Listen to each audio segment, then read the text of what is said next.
సువార్త చాలా గొప్పది. అయితే గమనించండి, దేవుడు మన పట్ల కలిగి ఉన్న ప్రణాళిక చాలా గొప్పది. కానీ ఈ యొక్క ఉరుకుల పరుగుల జీవితంలో మనం దేవునికిచ్చే విలువ చాలా తక్కువ అని మనం సులువుగా చెప్పొచ్చు.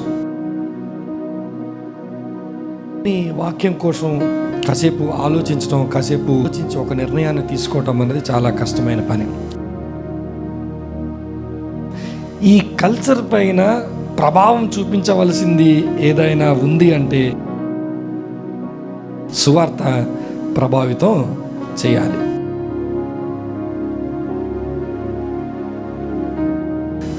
దేవుడు పౌలుని పిలిచాడు.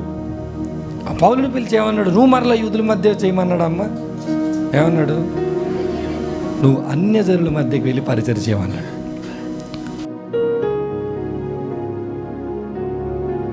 జస్ట్ ఇమాజిన్, పేతురు ఒకవైపు, పౌలు గారు ఒకవైపు, మిషనరీలు ఒకవైపు, వీరంతా కూడా విభిన్న సంస్కృతుల మధ్య పనిచేశారు.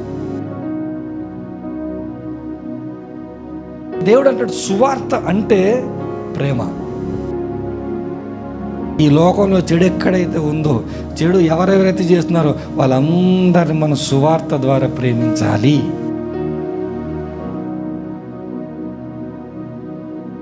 మీరొచ్చినా, నేనొచ్చినా, మేమొచ్చినా గమనించండి, దేవునికి మన పట్ల కలిగి ఉన్న ఉద్దేశం ఏంటో తెలుసా? సువార్త గురించి సరి అయిన అవగాహన కలిగి సమాజంలో మనం సువార్థికులుగా నిలబడట కొరకు దేవుడు మనల్ని పిలిచాడు. కానీ